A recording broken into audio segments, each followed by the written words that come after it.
नमस्कार। प्रश्न समयमा यहाँलाई हार्दिक स्वागत छ। म दीपक रियाल। आज हामी 279औं पृथ्वी जयन्ती मनाउँदैछौँ। पृथ्वीनारायण शाहका बारेमा धेरै चर्चा परिचर्चा हुने गर्छ र खास गरी यो 279 वर्षको यो लामो समयमा नेपालमा ठुलो राजनीतिक उथलपुथल भइसकेको छ। अहिले हामी गणतन्त्र लोकतन्त्रमा छौँ र गणतान्त्रिक व्यवस्थामा पनि अस्थिरता कायमी छ। यद्यपि नेपाल एकीकरणको सन्दर्भमा पृथ्वीनारायण शाहको योगदान अथवा एकता दिवसको रूपमा पनि आजको दिनलाई लिइन्छ। पृथ्वीनारायण शाहका दिव्य उपदेश, उहाँका नीति र अहिलेको सन्दर्भमा पनि उत्तिकै मिल्दो छ। यही प्रसङ्गमा आज हामी केन्द्रित हुँदैछौँ र यसका लागि हामीसँग पुराना राजनीतिज्ञ, वाम राजनीतिज्ञ आरके मैनाली, राधाकृष्ण मैनाली हुनुहुन्छ। त्यसै गरी हामीसँग साहित्यकार नरेन्द्र राज प्रसाई हुनुहुन्छ। त्यसै गरी हामीसँग पूर्व न्यायाधीश अनन्त डुम्री हुनुहुन्छ। दर्शक दीर्घामा त्यसै गरी हामीसँग मुकुन्द पौडेल र शोभा साक्य हुनुहुन्छ। म सबैजनालाई स्वागत गर्छु यति बेला। धन्यवाद।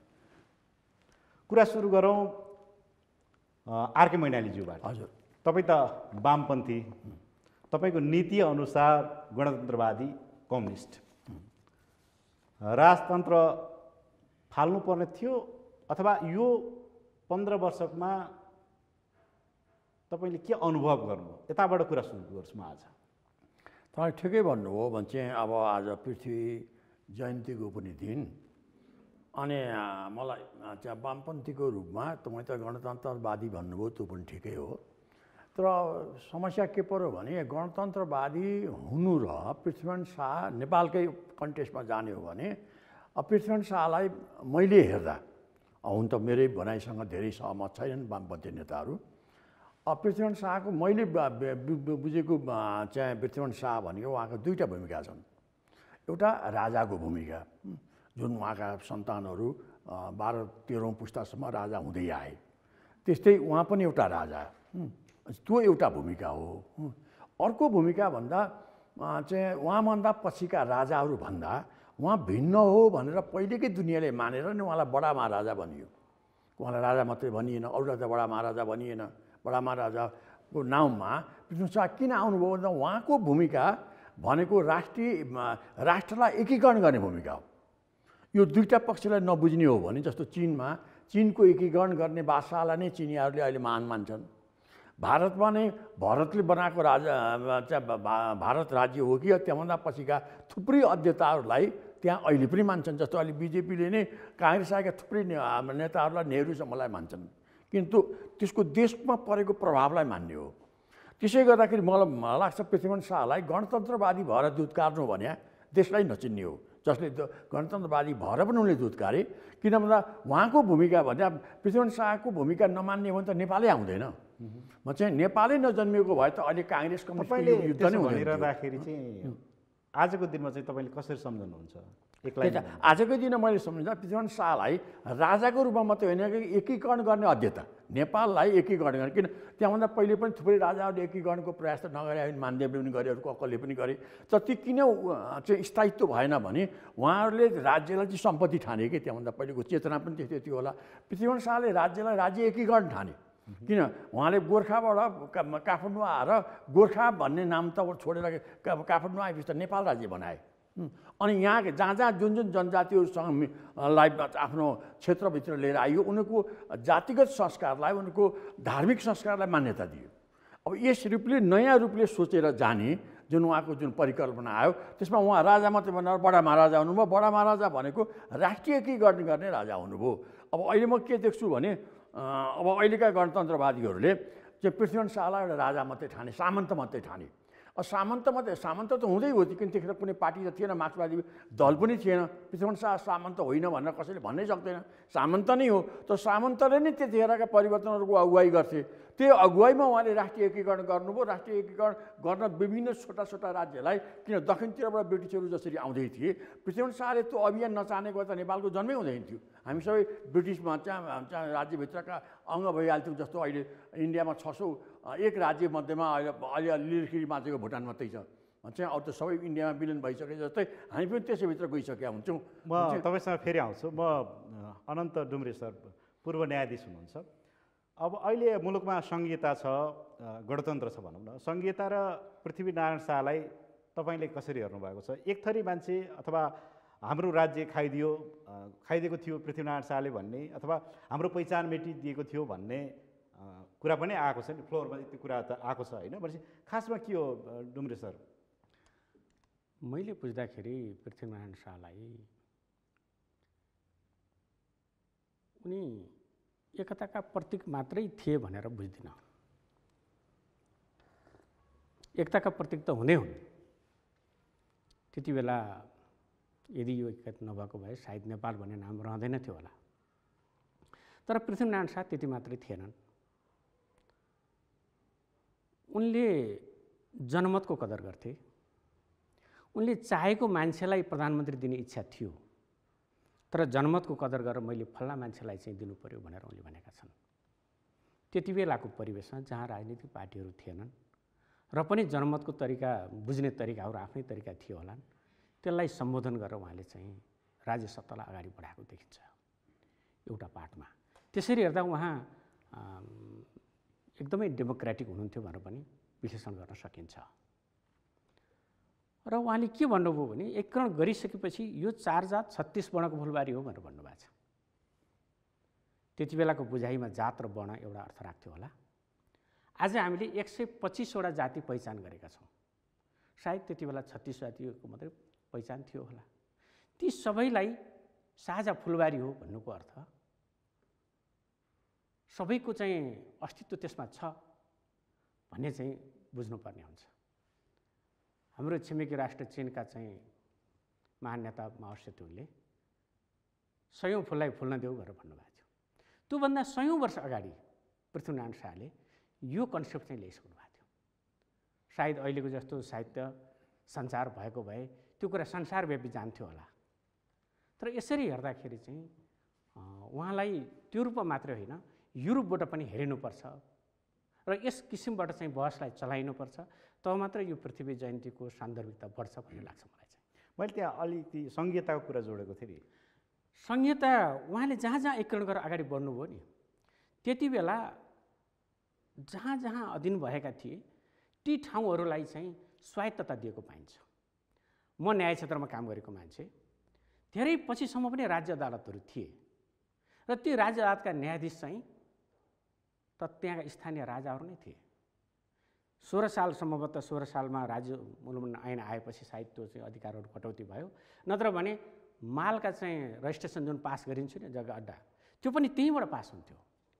र एउटा लिखत मेरो घरमा अहिले पनि छ, राजा हदमुनि भएको हुनाले स्याङ्जा मालमा गएर चाहिँ पास गर्नु भनेर लेखिएको लिखत छ मसँग अहिले। र यसबाट के देखिन्छ भने त्यो अधिकार स्वायत्तता दिएको रहेछ।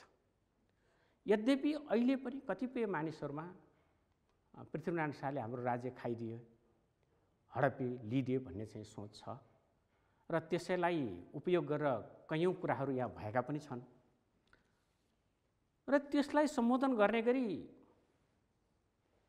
मैले एउटा संहिता सम्बन्धी कन्सेप्ट ल्याएको थिएँ। भलै म पेसाले न्यायकर्मी, त्यो कलम चलाउनु जरुरी पनि थिएन, तर म त्योभन्दा पहिला त यो मुलुकको राष्ट्रको नागरिक हो नि। त्यस कारणले मैले नागरिकलाई हित हुने कुरा चाहिँ केही न केही गर्नुपर्छ भन्ने लागेर मैले एउटा आर्टिकल लेखेँ। त्यसमा सामर्थ्यको आधारमा 3वटा प्रदेश बनाइनुपर्छ। गण्डकी, कोशी, कर्णाली भन्नुहोस् वा पूर्व पश्चिम मध्य भन्नुहोस्, नाम जे राख्नुहोस्, रिभर बेसिनको आधारमा चाहिँ चाहिन्छ। किन चाहिन्छ? त्यो एकीकरणलाई केन्द्रीकृत होइन कि यो विकेन्द्रित पनि छ भन्ने त्यो देखाउनको लागि पनि त्यो जरुरी छ। अर्को त्यो भित्र चाहिँ जति पनि अहिले चाहिँ 125 सबैलाई त हामी राज्य दिन सक्दैन, सम्भव पनि छैन। समग्रमा क्लस्टर हेर्ने हो भने मनाङ, लमजुङ र गोर्खामा गुरुङहरूको बाहुल्यता छ। 12 पर्सा रौतहटमा हेर्नुभयो भने मुस्लिमहरू अलि अगाडि छन्, कतिपय ठाउँमा थारूहरूको अगाडि त बाहुल्यता देखिन्छ। यस्ता क्लस्टरहरू चाहिँ हामीले 25 देखि 30 वटा बनाउन सक्छौँ र त्यसलाई हामीले स्वायत्ता दिएर स्थानीय सरकारको रूपमा लैजान सकियो भने यो पृथ्वीनारायण शाहले हाम्रो राज्य खाइदियो भन्ने मान्छेहरूलाई राम्रो जवाफ हुन्छ। संहिताको अभ्यास त्यति बेला पनि आफ्नै हिसाबले थियो भन्नुभयो होइन। अब त्यसमा पहिचानको कुरा पनि जोडिएको छ। त्यसमा एउटा म थप्न चाहन्छु, 16 साल 15 सालको संविधान जारी भइसकेपछि तत्कालीन सरकारले राज्यमा 3 वटा हाइकोर्टको चाहिँ परिकल्पना गरेको छ, अस्तित्वमा छन्। पश्चिममा नेपालगञ्ज, पूर्वमा विराटनगर र मध्यमा काठमाडौँ। यो नेपालको भूगोल, जनसङ्ख्या सबै चिजलाई हेर्दाखेरि कहीँ न कहीँ इनोसेन्टली संहिताको कन्सेप्ट त्यति बेला आएको देखिन्छ त्यहाँनिर। र मैले अघि भने नि पृथ्वीनारायण शाहले चाहिँ अधीन गरेका राज्यहरूलाई चाहिँ यदि हामीले स्वायत्त त्यसरी दिन सक्यौँ भने त्यसले पहिचानको काम गर्छ। जहाँ मिथिला भाषीहरू छन्, जहाँ भोजपुरी भाषीहरू छन्, 12 पर्सा रौतहट भोजपुरीको चाहिँ बाहुल्यता छ। सर्लाही, महोत्तरी, धनुषामा जानुभयो भने मिथिलाको छ। त्यसैमा अलिकति डिफर होला सिराहा, सप्तरी, सुनसरी, मोरङ, झापा, इलाम, पाँचथर, ताप्लेजुङ यस्तो किसिमको क्लस्टरहरू हामीले बनायौँ भने त्यो पहिचानलाई पनि काम दिन्छ त्यसले। र पहिचान लुटियो भन्ने जुन कुरा छ त्यो त मैले अघि भने जब 4 जात 36 वर्णको फुलबारी हो भने पहिचान त कहाँ लुटियो? पहिचानको सम्मान भयो। त्यसलाई व्याख्या गरेर बुझाउन सकिएन। म आउँछु तपाईँसँग डुम्रे सर। म साहित्यकार नरेन्द्रराज प्रसाईतर्फ जान चाहेँ। तपाईँले सरस्वती हेर्दा जस्तो 250 वर्षदेखि चलिआएको शाह वंश भनौँ न अकस्मात बिदा भयो होइन, अहिले गणतन्त्र छ। यसमा कमजोरी के थियो अथवा के कारणले चाहिँ शाह वंश चाहिँ आफ्नै कमजोरीको कारण गयो अथवा अरू कारणहरू थिए? साहित्यकार प्रसाईजी। शाहवंशीयको कुरा गर्नुपर्दा मैले मान्ने राजाहरूमा, मैले मात्रै होइन सबैले मान्ने राजामा अब एकजना पृथ्वीनारायण शाह, अर्कोमा महेन्द्र, त्यो दुईजना राजा नेपालको अस्तित्व कायम राख्न जन्मेका थिए। प्रायः जसो राजाहरू राजा हुनलाई, अंश खानलाई मात्रै जन्मेको देखिएको छ नेपालको इतिहासमा। तर यी दुईजना राजा चाहिँ एउटा कन्सेप्ट, एउटा भिजन, एउटा भनौँ न एउटा योजना लिएर नै राज्यारोहण गरेका थिए। र अहिले गणतन्त्रको कुरा गर्नुभयो होइन, यो गणतन्त्र राजाले राम्रो काम गर्न नसकेर नेपालमा गणतन्त्र भित्रिएको होइन। रको उपप्रमुखले एउटा किताब लेख्नुभएको छ, यो नेपालको बजारमा पनि आएको छ। त्यहाँ के लेखिएको छ भने गणतन्त्र ल्याउने हामीहरूको नीति थियो, हामीहरूले पूर्ण गऱ्यौँ भनेर भनेका छन्। त्यसो भन्दै हामीले चाहिँ अब जनताले गणतन्त्र ल्याएको भन्नु मिल्दैन। नेपालमा नेपाली जनताले गणतन्त्र ल्याएका छैनन्, उनीहरूलाई उठाइएको छ। जिन्दाबाद र मुर्दाबादको नारामा ती जनतालाई उठाइएका छ। र बेरोजगारीको समस्या, अशिक्षा, रिसिभीको कुरा र खास गरेर राजतन्त्रले पनि राम्रो काम गरेको थियो भनेर म भन्न सक्दिनँ। होइन, मेरो अलिकति विदा हुनुको पछाडिको कमजोरी चाहिँ त्यो म भन्दैछु नि, राजतन्त्रले पनि राम्रो काम गरिरहेको थियो भन्न सक्दिनँ। इन्डियाले, भारतले मान्छेले त्यहाँ विश्व समुदाय लाग्यो, यहाँ क्रिस्चियनहरू लागे, अर्को लागे, धर्मको कारण भन्छन् कि। तर नेपालमा गणतन्त्र ल्याउनलाई भारतको प्रमुख भूमिका छ। अरू राष्ट्रको नि होला, त्यहाँ घुसपैठ होला, तर भारतले चाहेर नेपालमा गणतन्त्र आएको, त्यति मात्रै भन्छु। राजा कमजोर भएर नेपालमा गणतन्त्र आएको होइन। शाह वंशको कमजोरी चाहिँ होइन। मैले भन्दैछु नि, अब वीरेन्द्रकालीन नेपालको पनि अध्ययन गरियो, सँगै बसेर पनि काम गर्यो श्रीपाँच महाराज धिराजको छत्रछायामा होइन। गर्दाखेरि वीरेन्द्र राजाको हत्या पछाडि अत्यन्तै लोकप्रिय भइबक्स्यो। बाँच्दाखेरि उहाँ लोकप्रियतामा नाम थिएन त्यति साह्रो। उदाहरणको लागि वसन्त चौधरीको एउटा पत्रिका थियो, द विकेन्ड होला त्यो पत्रिकाको नाम। त्यतिखेर राजा वीरेन्द्रले अन्तर्वार्ता दिँदाखेरि यहाँ पुतली सडक, यो जम्मै यो दिल्ली बजार, यो मुख्य सिंहदरा वरिपरि जाम भएको थियो क्या। हरेक दिन नारा लाग्थ्यो राजाको त्यो अन्तर्वार्तालाई लिएर एउटा बोल्न दिँदैन थिए। यहाँ राष्ट्रियताको कुरा बोलेको थियो राजाले, त्यो बोल्न पनि दिएन। बुझ्नु भएन? र राजाको कमजोरी छँदै थिएन। यहाँ भारत पस्यो नेपालमा, अघि जब गणेशमान सिंहको घरमा चन्द्रशेखर आएर बहुदलको घोषणा भयो, बहुदल ल्याउँछु भनेर उद्घोषण भयो, त्यहाँदेखि प्रत्यक्ष रूपले चाहिँ भारत घुस्यो र भारतले गणतन्त्र ल्याएरै छोडिदियो। म फेरि आउँछु, त्यही प्रसङ्गबाट म राधाकृष्ण मैनालीतर्फ आउन चाहन्छु। जस्तो तपाईँहरू त राज संस्था हटाउन लाग्नुभयो होइन, कम्युनिस्ट व्यवस्था स्थापित गर्न लाग्नुभयो, अहिले कम्युनिस्ट व्यवस्थै छ। के पाए, अब जनताले के पायो भन्ने कुरा आयो। यो अलि साङ्गो अलि मूल्याङ्कन गर्नुपर्ने स्थिति आउँछ। अब म अहिलेको सत्ता जो नेकपाको सत्ता छ र उसको 2/3 बहुमत पनि ल्याएको छ, र त्योभन्दा पहिले म अलिक संविधानमा जान चाहन्छु। किन संविधान 7 सालदेखि नै संविधान सभा मार्फतको संविधान चाहिँ सुनौलो हुन्छ, त्यो सबभन्दा देशको निम्ति उपयोगी हुन्छ भन्ने एउटा अभियानमा चाहिँ खास गरी दलीय नेताहरूको बिचमा बलियो थियो। त्यही बलियो भएकै कारणले माओवादीका विभिन्न कारण उपकारण, उसका देशी विदेशी खेलका सबै जे भए पनि संविधान सभा आयो। अब संविधान सभाले संविधान पनि दियो। तर त्यतिखेर संविधान ल्याउने नेताहरूले कति कुरो बुझेनन् भने, अब हामी संविधान ल्याउँछौँ, गणतन्त्रको संविधान ल्याउँछौँ भन्ने त उनले माने, तर त्यो गणतन्त्रलाई टिकाउन के गर्नुपर्छ, गणतन्त्र कस्तो हुन्छ, अनि यो संविधान चाहिँ नेपाल अनुकूल हुन्छ कि हुँदैन। जस्तो संविधान, अब संविधानले उनले के बुझेन् भने 19 सालमा राजा महेन्द्रले पञ्चायती संविधान ल्याए।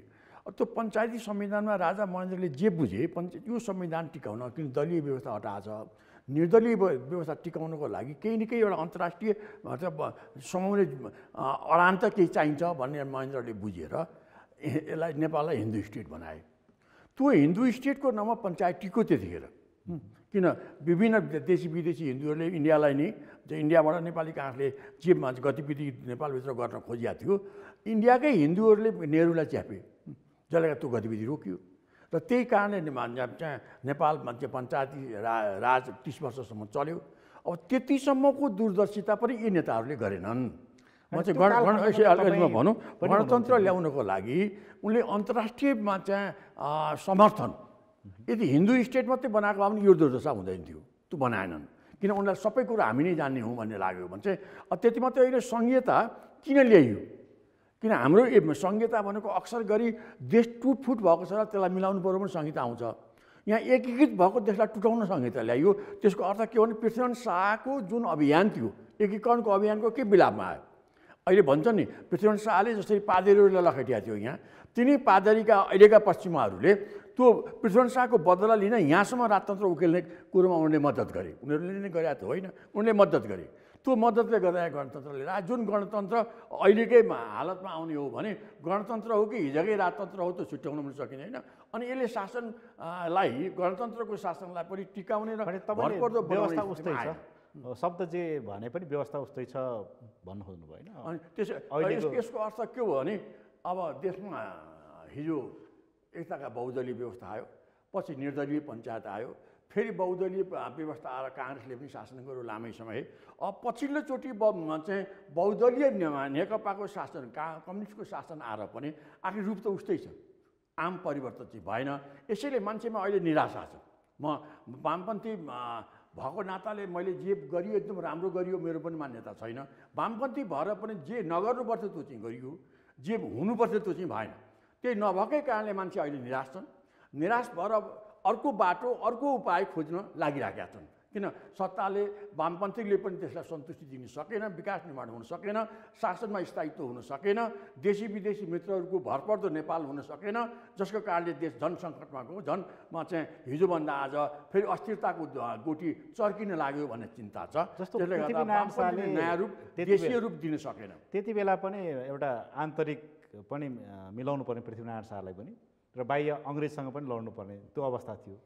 अहिले 279 वर्षपछि पनि हामी छलफल गरिरहँदाखेरि स्थिति अहिले पनि त्यस्तै छ। आन्तरिक मिलाउन भन्न अहिलेको नेता देशहरूले पनि आन्तरिक मिलाउन पनि त्यस्तै गर्नु पर्यो र बाह्य पनि मिलाउनु पर्यो। भनेपछि हाम्रो यो के भौगोलिक अवस्था यस्तो भएर यो हुन गयो हो कि होइन? त्यसकै पृथ्वीनारायण शाहको बेलाको जुन यो सम्पर्कको व्यवस्था नभएको, दिल्लीमा यहाँबाट खबर गर्नु पऱ्यो भने एउटा चिठी लिएर मान्छे 3 महिना जान लाग्थ्यो। त्यस्तो बेलामा पनि पृथ्वीनारायणले चाहिँ दक्षिण उत्तर सबैलाई मिलाएर लाने र देशभित्रका जनजातिहरूलाई अघि यहाँज्यूले भने जस्तै एक किसिमको स्वायत्तता दिँदै जित्यो, उनीहरूलाई स्वायत्तता दियो, उनीहरूलाई शासन प्रणाली दियो, जसले गर्दा विभिन्न कम्युनिटीलाई मिलाएर लाने जुन परिपाटी र पूर्वतिरका किराँतहरूमा चाहिँ किराँतहरूलाई चाहिँ किराँती प्रथा बनाइदिएको थियो। पश्चिममा गुरुङहरूलाई पनि त्यसै गरी चाहिँ उनलाई स्थानीय स्वायत्तताको रूपहरू दिएको थियो। यस किसिमले गरेर आन्तरिक र बाह्य बुद्धि पृथ्वीनारायण शाहमा त्यतिखेर आएको थियो। राजा महेन्द्रमा 19 सालमा पनि यो अन्तर्राष्ट्रिय समर्थन चाहिन्छ भन्ने कुरो बुझेर हिन्दू स्टेट बनाइएको थियो। छँदै थियो हिन्दू स्टेट, तर संविधानमा लेखिएको थियो। त्योभन्दा पहिले त संविधानमा लेखिएको थिएन। तर अहिलेका राजनेता भनिएका वामपन्थी अथवा काङ्ग्रेस त संविधान बनाउनेहरूले त्यति पनि दूरदर्शिता बुझेन। अब गणतन्त्र 240 वर्षको गणतन्त्र नेपाल नै, अनि आफ्नो बुद्धि त्योभन्दा गतिलो भयो त एउटा कुरो थियो। उनलाई लाग्यो कि हाम्रै बुद्धि सबभन्दा गतिलो छ, त्यो गतिलो त देखा परेन। त्यो गतिलो छैन कि भनेर अन्तर्राष्ट्रिय सपोर्टको लागि हिन्दू स्टेट मात्रै बनाएको पनि यो दूरदर्शिता हुँदैन थियो, किन विश्वभरिका हिन्दूहरूले इन्डियाकै सपोर्ट पनि हाम्रो देशमा धेरै हुन सक्थ्यो। त्यो भएन। त्यो नभएकै कारणले हामी अरू धेरै सङ्कटमा छौँ र पृथ्वीनारायण शाहको होइन महेन्द्रको जतिको दूरदर्शिता पनि यो संविधान बनाउने नेताहरूको बिचमा रहेनछ भन्ने कुरो पुष्टि भयो। अलिकति पूर्व न्यायाधीशज्यू जस्तो अहिले हामी संघीयता, लोकतन्त्र, गणतन्त्र जे भनौँ होइन त्यसमा छौँ र धेरैको बुझाइ चाहिँ पृथ्वीनारायण शाह चाहिँ एकात्मक होइन, एकीकरण एउटा राज्यको अथवा एकतन्त्री थिए भन्ने छ होइन। र डेमोक्रेसीको अहिले एउटा आवाज बुलन्द डेमोक्रेसी चाहिन्छ भन्ने उठिरहेको बेलामा चाहिँ पृथ्वीनारायण शाहलाई चाहिँ तपाईँले चाहिँ कसरी हेर्नु भएको छ यो सन्दर्भमा है? फेरि समावेशिताको जुन कुरा छ, विदुर बखती जस्ता व्यक्तिहरू नै उहाँका राइट ह्यान्ड थिए। उनकै बलमा जति पनि सृजनाहरू भए, योजनाहरू बने, त्यो साथ लिएर र त्यस्तै प्रकृतिका कयौँ जनजातिहरू त्यति बेला जो अस्तित्वमा थिए उनीहरूको साथ लिएर चाहिँ पृथ्वीनारायण शाहले राज्य एकीकरण गरेको देखिन्छ। अहिले पूर्व मन्त्रीज्यूले भन्नुभयो उहाँले वास्तवमा विस्तार मात्रै चाहेको भए त गोर्खै भन्नुहुन्थ्यो होला नि। गोर्खाको विस्तार होइन यो बुझाइमा चाहिँ अलिकति कमी आएको जस्तो लाग्छ मलाई। गोर्खाबाट चाहिँ जब उहाँ काठमाडौँ उपत्यका सरिसक्नुभयो त्यसपछि उहाँले यो नेपाल एकीकरणको चाहिँ अभियान छालेको देखिन्छ। त्यसरी त्यो अभियानको क्रममा चाहिँ उहाँले जसको साथ लिनुभयो त्यहाँ विभिन्न जात, जाति, धर्म, लिङ्ग, वर्णका मानिसहरू सामेल छन्। र त्यो साँच्चै भन्यो भने त्यति बेलाको सेनालाई हेर्ने हो भने राणा शासन आउनुभन्दा अगाडिको चाहिँ नेपाली सेनाको चाहिँ इतिहास कसैले यदि पढेको छ र हेर्ने हो भनेदेखि चाहिँ त्यो असाध्यै समावेशी छ र समावेशी शक्तिलाई साथमा लिएर उहाँले अगाडि बढेको देखिन्छ र त्यसैले उहाँ सफल हुनुभयो। ठिक छ, म साहित्यकार नरेन्द्र प्रसादतर्फ जान चाहन्छु। अब त्यो खालको परिस्थिति थियो अथवा त्यो एउटा नीति थियो भनौँ न, एउटा विधि र प्रक्रिया पृथ्वीनारायण शाहको पालामा रहेछ होइन, हामीले त त्यसरी रहेछ भनेर बुझ्नु हो नि होइन। र पनि त्यो हुँदाहुँदै चाहिँ त्यो लिगासी चाहिँ आउन सकेन। कमजोरी चाहिँ कहाँनिर देख्नुहुन्छ तपाईँ चाहिँ? कमजोरी चाहिँ अब भनौँ न, पृथ्वीनारायण शाहले आफ्नै घर बुना लुगा लाउनु पर्ने, आफ्नै देशको सबै थोक चलाउनु पर्ने, खेतीपाती यहीँबाट गर्नुपर्ने, विदेशबाट केही पनि ल्याउन नचाहने, विदेशमा बरु बेच्न बिक्री हुन्छ भने पैसा आर्जन गर्ने, ती किसिमका सिद्धान्तहरू त्यो अब त्यस पछाडिका राजाहरूले, अब कति राजाहरू मैले भने नि अंश खान मात्रै जन्मेका थिए, राजा हुन मात्रै, ती बिचमा त्रुटिहरू पनि भएका छैन भन्न सकिँदैन है। तर के भने अहिले जुन सङ्घीयताको कुरा आयो, गणतन्त्रको कुरा आयो, यो अघि हाम्रो मैनाली दाइले भन्नुभयो टुक्रेका देशलाई जोडाउनलाई चाहिँ अनेक गर्नुपर्छ, तर जोडिएको एउटा सिङ्गो एउटा ढुङ्गालाई फोरेर छ्याल्लाबेल्ला पारियो क्या, यस्तो पारियो कि त्यो एकदम विकृत क्या, हेर्ने नहुने। अहिलेको देश योभन्दा अगाडिको देश जस्तो थियो, गणतन्त्र आएपछिको देश छिन्न भिन्न अवस्थामा छ। एउटा अञ्चलाधीशले एउटा अञ्चल चलाउने ठाउँमा अहिले एउटा मुख्यमन्त्रीले चलाउनु पर्ने अवस्था आयो। त्यति नै माननीय, त्यति नै मन्त्री, त्यति नै सङ्ख्या मात्रै बढ्यो, सङ्ख्या मात्रै बढ्यो। देश चाहिँ विदेशी ऋणबाट चलिराखेको छ, हो कि सङ्घीयता चलाएको छ। यो नेपालीले चलाएको होइन, यो तपाईँहरू सबै भ्रममा हुनुहुन्छ। यो एकदम टाइमको यो नचाहिने दुरुपयोग भइराखेको छ। यो अर्को देशले चलाइरहेको छ नेपाल, बुझ्नुभयो? यो नेपालले चलाएको नेपाल यस्तो हुँदैन। यहाँ राष्ट्रियता पनि छैन। यो झन्डा लाएर टोपी लाएर दौरा सुरुवाल लाएर राष्ट्रियता हुँदैन। मुखुन्ड लाएर बाघको मुखुन्ड लाएर बाघ हुँदैन हो कि? यहाँ चाहिँ बाघको मुखुन्ड लाएर सियालहरू बाघ भएका छन्। यस्तो अवस्था आयो अहिलेका नेताहरू, राजनेता अरे, राष्ट्रनायक अरे। एउटाले राष्ट्रनायक फलाना भनिदिन्छ, अर्को दलले राष्ट्रनायक फलाना भनिदिन्छ। एउटा गाउँ स्तरमा वडामा र प्रधान पञ्चायतमा नबिक्ने मान्छे चाहिँ नेपालमा प्रधानमन्त्री पनि भइदिए। अनि यो विकृत आयो। यो नेपालीले बनाएका प्रधानमन्त्री होइनन् प्रायः जसो, बाहिरबाट टिका लाएर प्रधानमन्त्री आएका छन्। तर जनमत त थियो नि त होइन? जनमत त मैले भनिगएँ नि, नेपालीहरू अशिक्षा, बेरोजगारी त्यस्तो अवस्थामा किनबेच भइरहेछ।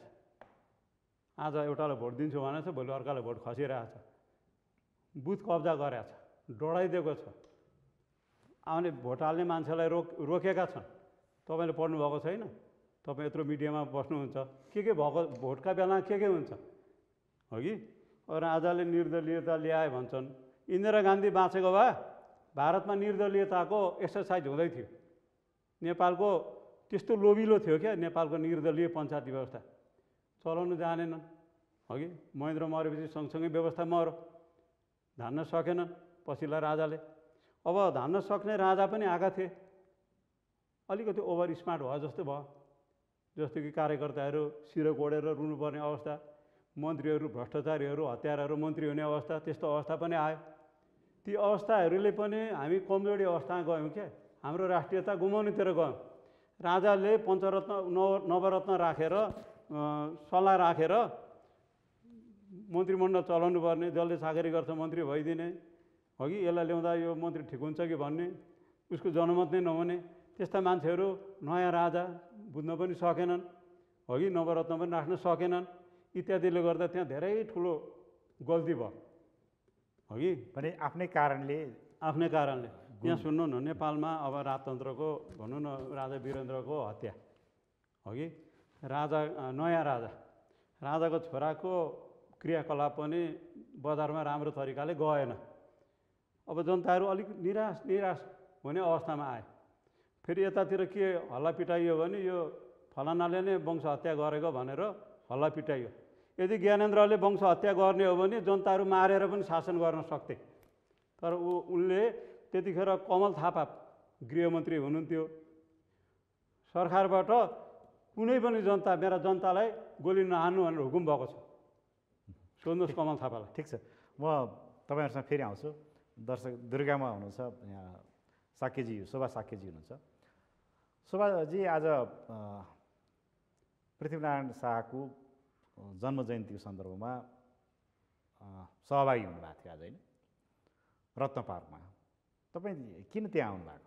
मलाई चाहिँ मेरो आफ्नो राष्ट्र प्रेम, एउटा आफ्नो देशप्रतिको प्रेमले नै त्यो जुलुसमा ल्याएको हो होइन। म कुनै पार्टी कुनैमा पनि संलग्न छैन, नितान्त मेरो आफ्नो खुसीले। पृथ्वीनारायण शाह बडा महाराजको जुन आज मनाइयो धुमधामसँग होइन, बाहिरी छ त्यो, तर भित्री सबै जनतामा नि त्यो चेतना आउनु पर्यो कि, त्यो पनि थाहा हुनु पर्यो होइन। आज एक दिन चाहिँ तपाईँ त्यहाँ सडकमा पुग्नुभयो आज? हजुर, सरी फेरि एकदम मेरो आफ्नो मनले म झकझकायो, म आएँ र हजुरसँग यहाँ भेट भयो।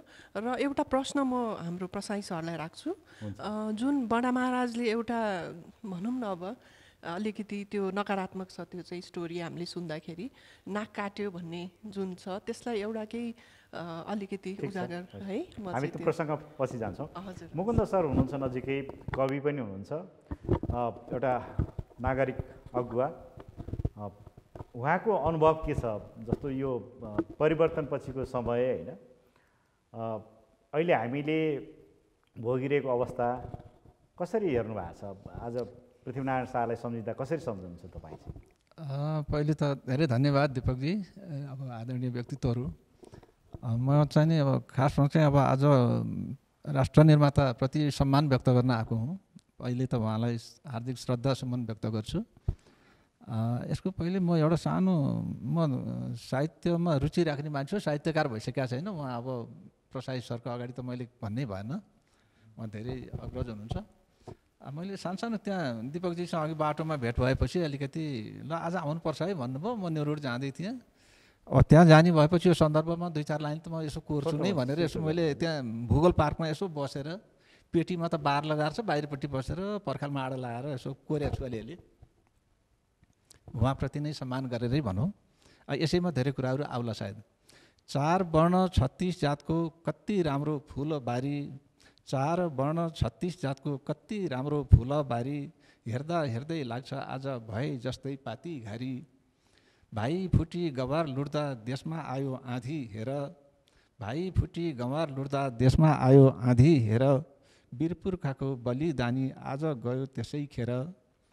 कतै लगाउँ तारो बार कतै पर्खाल लगाई घेरौँ, कतै लगाउँ तारो बार कतै पर्खाल लगाई घेरौँ, अझै पनि अनेकतालाई एकतामा बाँधी हेरौँ।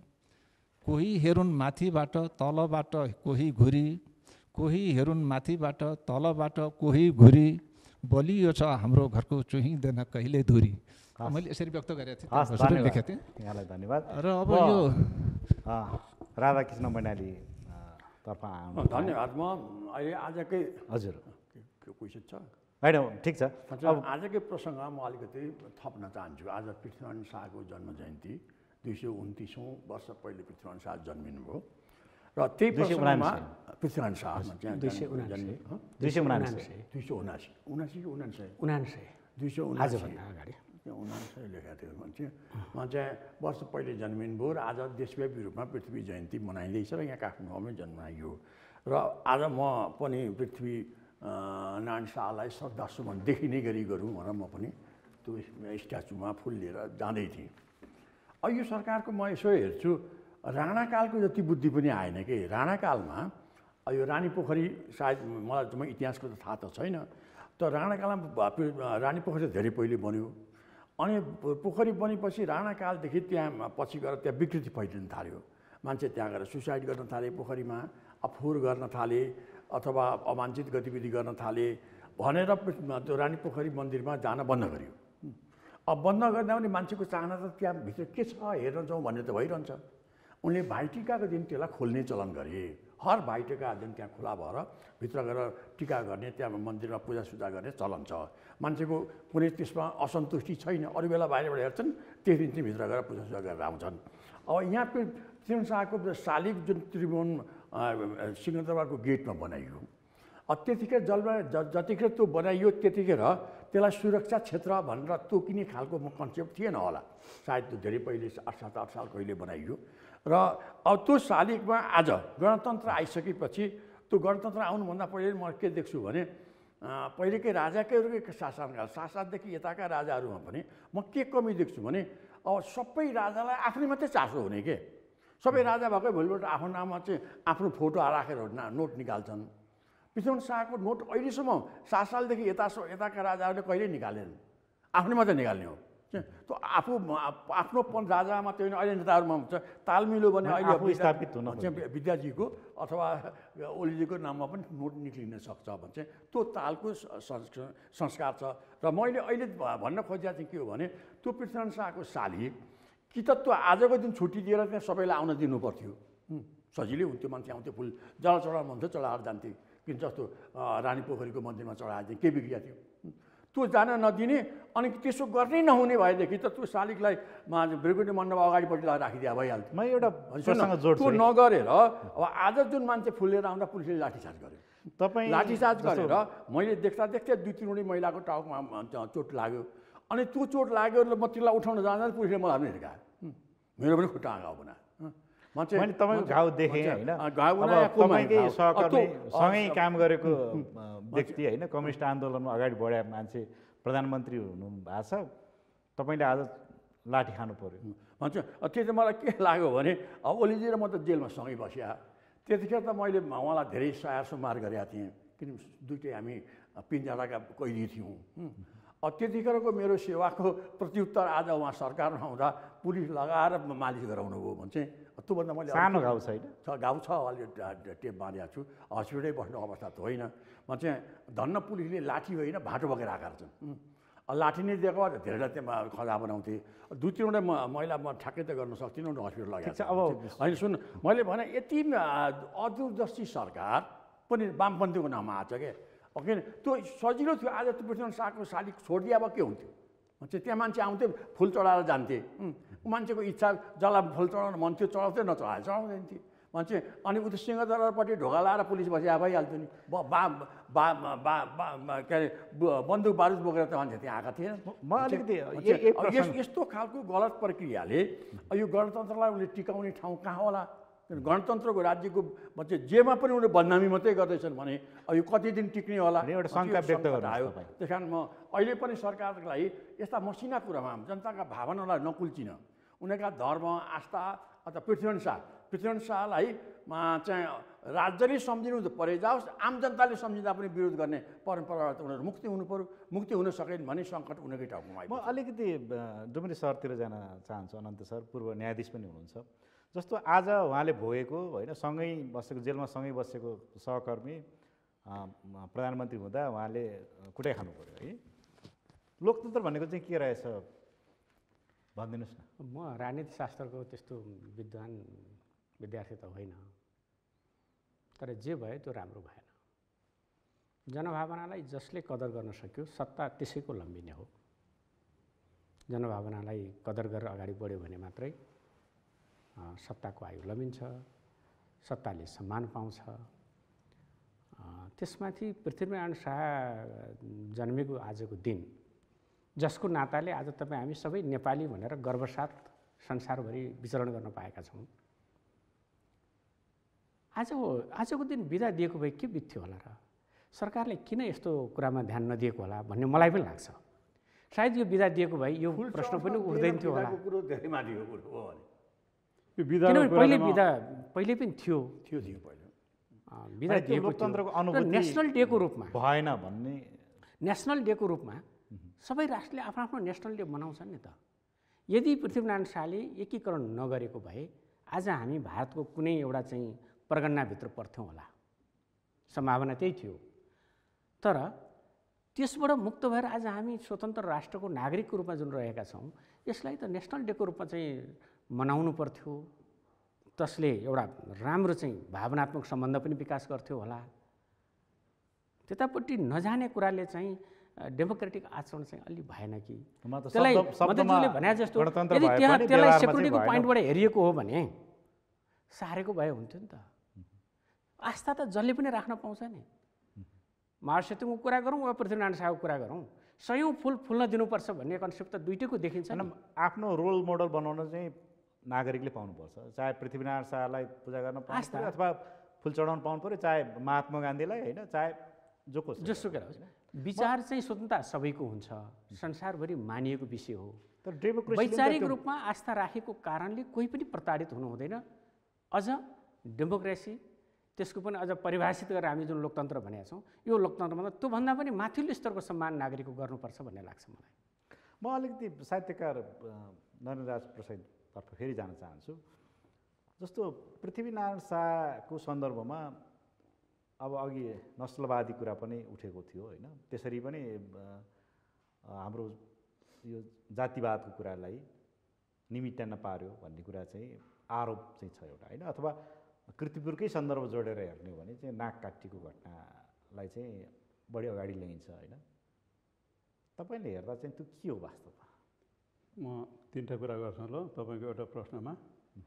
एउटा गणतन्त्र आउने बित्तिकै दौरा सुरुवाल महेन्द्रवादी चिन्तनबाट आएको भन्ने कुरा गर्न चाहन्छु पहिला नम्बरमा, किनभने त्यो पनि जोड्नुपर्छ यहाँ। दौरा सुरुवाल मल्लकालीन राजाको पालामा ज्यापुहरूले काला दौरा सुरुवाल लाएर खेत जोत्थे रोप्थे क्या, त्यतिखेर खन्थे अघि। ज्यापुनीहरूले कालो हाको सारी लाएर हाको पटासी लाएर खेत रोप्थे। अब हेर्नु न कस्तो हावा कुरा गर्दैछन्। दौरा सुरुवाल महेन्द्रले खोलेको। अर्को कुरा के रह्यो भने पृथ्वीनारायण शाहले नाकान काटे भन्छन्, त्यो बेलायतीले लेख्यो तान धर्ने थियो भनेर। अहिले नेपालभरिका मान्छेको नाक काट्दा पनि कति धार्ने हुन्छ, नाकको टुप्पो मात्रै काटेको क्या, त्यो भनौँ न अलिकति असौदो पार्नलाई। त्यो दुःख दिनलाई पनि होइन कि यो नाक काटेको मान्छे चाहिँ राजाका मान्छे नै चिनाउनलाई हो कि राजाका विरोधी भनेर चिनाउनलाई त्यतिखेर देखाइयो। अब एउटा काट्यो होला, दुईवटा काट्यो होला, के कारणले काट्यो होला? 17,000 मान्छे त मारेको थिएन पृथ्वीनारायण शाहले। अहिलेको जनसङ्ख्याको आधारमा पनि 7जना मारेको थिएन हो कि। अब एकजना काट्यो होला, दुईजना काट्यो होला, के गरेर काट्यो होइन? अब त्यो ब्रिटिस पादरीहरू नेपालमा क्रिस्चियन धर्म प्रचार गर्न आएका थिए, पृथ्वीनारायण शाहले लखेटेको हो। लखेट्ने बित्तिकै बदलामा चाहिँ त्यसरी लेखियो एउटा त्यो त्यसमध्येको एउटा लेखक राइटर नरेन्द्रनाथ परसाई पनि रहेछ भनौँ न बेलायती। जस्तो इतिहासबाट तपाईँले त्यसो भनिरहँदा इतिहासबाट चाहिँ हामीले नसिकेको होइन, मैले लेखेँ इतिहास सुन्नुहोस् न, मैले त्यही लेखिरहेको छु, कुरा बुझ्नुभयो? र त्यो इतिहासकारले चाहिँ लेखिदियो 5 धार्ने 4 धार्ने यति नाक कान यसरी काटे पृथ्वीनारायण शाहले भनेर। अहिलेसम्म राजतन्त्रका विरोधीहरूलाई ठाडै देश विरोधी राष्ट्र विरोधी चाहिँ भनि नहालौँ, तर नेपाललाई जसले राजालाई माया गर्छ त्यसले साँच्चै मनले नेपाललाई माया गर्छ, त्यो मलाई थाहा छ। अब यो हो कि म भन्दै जान्छु। अब अर्को कुरा, आरके दाइले कुटा खाएको पनि मैले थाहा पाएँ आज। यहाँ निर्मल गुरुङजीले चाहिँ त्यो के दबाई ल्याएर खुट्टामा दबाई लगाइदिन लाउनु भयो। त्यहाँ आँखाले हेरिरहेको छौँ यी तपाईँहरूकै सगरमाथा अफिसमा हो कि। यो दौरा सुरुवाल कोट टोपी झन्डा लाएर यहाँ छातीमा लाएर राम्रा राम्रा उखान टुक्का जोडेर राष्ट्रियता आउँदैन क्या। उदाहरणको लागि भन्छु, यो किताब डाक्टर मोहननाथ प्रसिद्धले लेख्नुभयो, उहाँ राजावादी होइन। यो किताबमा के लेखेको छ भने, तिमीलाई बिर्से सबै बिर्सिनेछौ, यसै देशभित्र बिराना हुनेछौ। यो कविता 2063 साल पुस 27 गते पृथ्वीनारायण शाहको शालिग मन्दिर बिहान 6:45 उहाँले पाठ गर्नुभयो, मोहननाथ प्रसिद्धले। त्यतिखेर जनराष्ट्र कवि ईश्वर वल्लभले पनि पाठ गर्नुभयो। 2जना कवि हुनुहुन्थ्यो, 2जना हामी गार्ड थियौँ। गार्ड को भन्नुहुन्छ भने म नरेन्द्रनाथ परसाई र मेरो पत्नी इन्दिरा परसाई गार्ड थियौँ। उता ढुङ्गा हान्छन् कि उताबाट के आउँछ कि तपाईँहरू सतर्क हुनुपर्छ कि भनेर हामी उतातिरको दिशामा बसेर, एकजना भद्रकालीतिर बसेर एउटा पुतली सडकतिर बसेर हामीहरूले मान्छे आउँदैछ कि छैन भनेर उहाँहरूलाई सूचना दिनुपर्ने अवस्था थियो। 3जना मान्छे थिएनन् 63 सालमा पृथ्वी जयन्तीमा सिंहदरबारको शालिग मन्दिर। कहीँ प्रमाण भेटिन्छ भने नि म साहित्यबाट छोडिदिन्छु क्या जिम्मेवारी। त्यस्तो अवस्थाको नेपाल त्यतिखेर। आर्के दाइ बुझ्नुभयो? निषेधको थियो राजनीति थियो, निषेधको राजनीति थियो भन्ने जोड्नु खोज्नुभयो होइन? त्यतिखेर मैले भन्नु खोजेँ त्यो अवस्था कस्तो थियो भने नि माओवादीको बिगबिगी थियो, मान्छे डराउँथे, त्यहाँ जानु हुँदैन, पृथ्वीनारायण शाहलाई यिनीहरूले काट्ने मान्छे शालिग लडाउनेले हामीलाई बाँकी राख्दैन भन्ने धारणा थियो त्यतिखेर। बुझ्नुभयो? त्यतिखेर त्यहाँ छोडेर हामी 4जना गएका थियौँ त्यहाँ पृथ्वीनारायण शाहको लागि। अहिले हामी जाँदैनौँ शालिगमा पूजा गर्न, अरूको काम हो। अहिले जब अप्ठ्यारो पर्छ हामी छौँ त्यतिखेर। अब म अलिकति यता आरके मैनालीसँगै अहिलेको म सक्छु नि पहिला त्यो नाकको कुरा गर्छु। ब्रिटिसले त्यो सहन नसकेर इतिहास लेख्यो, त्यो अहिलेसम्म चलाउँदै आयो। त्यो खण्डन गर्ने मान्छे छैनन्। जस्तो कि म झापा विद्रोहको अगाडिको मान्छे मध्येको म पनि एउटा हुँ। हेर्नुहोस्, डाक्टर सुरेन्द्र केसीले चाहिँ नेपालको कम्युनिस्ट आन्दोलनमा पिएचडी गर्नुभएको छ, मेरो साथी हो प्राध्यापक डाक्टर सुरेन्द्र केसी। म चिन्छु राम्रोसँग हो कि। मैले अहिले लेख्दाखेरि झापा विद्रोहको नायक शिववर्ष स्यागोटी र रामनाथ दाहाल 2जना मात्रै हुन्। खड्का दाइ अलिक लुखुरे हुनुहुन्थ्यो, उहाँलाई सिटी फुक्ने जिम्मा दिएको थियो। यसरी सिटी फुक्न सिपाल हुनुहुन्थ्यो उहाँ, प्रधानमन्त्री। धान लुट्न ओर्न हामी कता जाँदाखेरि कता लुट्न जाँदाखेरि उहाँ चाहिँ अलि लिखुरे, भिड्न पनि नसक्ने, अलिक परे बसेर सिटी बजाउनुहुन्थ्यो उहाँ। अमलाबाट सिटी पुग्न सिपालु उहाँ हो कि। त्यो बेलाको मान्छे म। हेर्नुहोस्, 2028 सालमा म भागेर काठमाडौँ आएको कम्युनिस्ट छोडेर। त्यहाँ मलाई ज्यानको खतरा थियो। त्यस पछाडि म राजावादी भएँ। अहिलेसम्म म कहीँ पनि हिँडेको छुइनँ चार्नलाई। होइन जस्तो अब यो फोरममा तपाईँ राजावादी हुनुहुन्छ होइन, मेरो सकु न, म आर्के दाइकै पक्षमा छु। उहाँ पनि भित्री मनले त राजावादी नै हो, गणतन्त्रको समर्थन गर्नु न उहाँले, देख्नुभयो? अब म भन्छु नि, मेरो कुरा सकौँ। यहाँ मोहननाथ प्रसिद्धले त्यो 2063 सालमा कविता भनेपछि नि एमाले टिकट काटिदियो उहाँलाई। त्यही त अघि मैले उहाँ राष्ट्रवादी भएको हुँदा उहाँको टिकट काटियो। हेर्नुहोस्, राजा गए, राष्ट्रपति हुनुपर्ने मान्छे पुष्पलाल पछाडिका शीर्षस्थ मान्छेहरू र पुष्पलालसँगै काम गरेका मध्येका वरिष्ठ व्यक्तित्वहरूमा अग्रपन्थीमा मोहनदास प्रसिद्ध थियो। तर उहाँको नाम राष्ट्रपतिको त कुरै छोडिदिनु। तपाईँहरूले अब पुनर्लेखन गर्दै हुनुहुन्छ इतिहास लेख्दैछु। हुन्छ, अब म आरके मैनाली म भन्दैछु नि, सुरेन्द्र केसीलाई मैले शिवप्रसाद शिवागट्टीको विषयमा लेख्दा झापा विद्रोहको त यस्तो यस्तो हो, तपाईँको इतिहासमा आएको छैन, तपाईँले कम्युनिस्ट आन्दोलनमा पिएचडी गर्नुभएको छ भन्दा हो र नरेन्द्र बाबु भन्नुभयो। भनेपछि इतिहास भनेको किताब पढेर धेरै लेखिन्छ। म बायोग्राफी पनि लेख्छु, म सक्छु। हजुर सुन्नुहोस्, म बायोग्राफी पनि लेख्छु। मैले देवकोटाको बायोग्राफी लेख्दाखेरि 13 जनाले पिएचडी गरिसकेका थिए। तर 13 जनाले नरेन्द्रनाथ प्रसादले लेखेको ठिक हो, हामी त्यहाँ छिर्न सकेका थिएन, उहाँ छिर्नुभयो भनेर लेखेँ। त्यस्तै सुरेन्द्र केसीलाई मैले भने, तपाईँले इतिहास लेख्दा झापा आन्दोलनको कुरै लेख्नु भएको छैन, आरके र सिबी मात्रै हुन् त झापा आन्दोलनका, यो खड्गप्रसाद ओली मात्रै हुन् त? खोइ त, मुख्य विद्रोह रामनाथ दाहाल र शिवप्रसादको योगदानको उजुर नभएको भए झापा आन्दोलन हुन्थ्यो हुँदैन थियो? सोध्नु। म यता तपाईँकै प्रश्न लिएर यता आएँ। सोध्नु। अब तपाईँ गणतन्त्रवादी, उहाँ राजतन्त्रवादी। उहाँ पनि भित्री राजावादी हो। भित्री रूपमा राजावादी भन्नु। तपाईँ राजाको मन्त्री खाइसकेको थियो, तपाईँलाई म कसरी गणतन्त्रवादी मान्छु? कुरा के हो? हजुर, कुरा के हो? मैले के बुझिनँ। जस्तो भित्री रूपमा राजावादी भन्नु। भित्र राजावादी हो। श्री 5को अनन्य सेवक होइन म जस्तो, तर उहाँ सैद्धान्तिक रूपले राजा हुनुपर्छ देशको एकताका लागि भन्ने मान्छे हो। अनि सुन्नुहोस् न, उहाँले आफ्नो कुरो भन्नु राम्रो हो, अर्काको कुरो गालीको रूपमा होस् सम्मानको रूपमा होस् अर्काको कुरो धेरै नभुल्नु राम्रो हुन्छ चाहिँ। त्यही म जहाँसम्म मेरो कुरो हो, म अब जन्मजात मेरो कन्सेप्ट भनेको गणतन्त्रवाद हुँदै आएको, गणतन्त्रवादी हुँदै आएको। अथवा म यस्तो गणतन्त्रवादी कि देशको अनुकूल स्थितिमा जानुपर्छ। हिजो मैले राजालाई सघाउन जाँदा पनि म गणतन्त्र कन्सेप्ट छोडेर गएको होइन, यो भ्रम नगरे हुन्छ। चाहिँ अब अहिलेमा चाहिँ किन त्यहाँ राजाको माताले राजाको नेतृत्वले पनि समस्याको समाधान हुन्छ कि भनेर खोज्न गएँ। म चाहिँ राजाले हुन्छ म चाहिँ त्यो पक्षमा छु भन्दाखेरि त्यहाँ मैले सघाएँ पनि।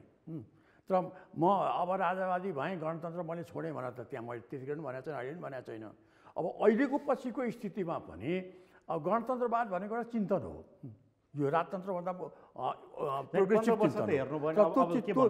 अहिलेकै स्थिति पनि भोलि फेरि कुनैमा चाहिँ यो दक्षिणपन्थी सोचले पनि देशका समस्याहरू समाधान हुन्छ भनेर देशमा त्यस्तो उलटपुलट पनि हुनसक्छ। दक्षिणपन्थी सोचले विश्वमा केही कामै गर्दैन भन्ने मेरो मान्यता अहिले पनि छैन।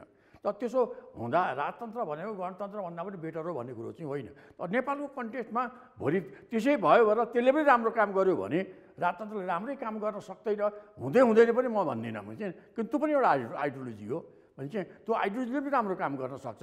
तर आइडियोलोजी हिजो पनि राजाले साँच्चीकै चाहिँ उहाँले भने सबै राम्रो काम गरे भए अब हामी यो स्थिति आउँदै आउँदैन। पाबन्दीले अन्तिमतिर आउँदाखेरि बस चर्किँदै गएको थियो, तर समय सकिएको छ होइन।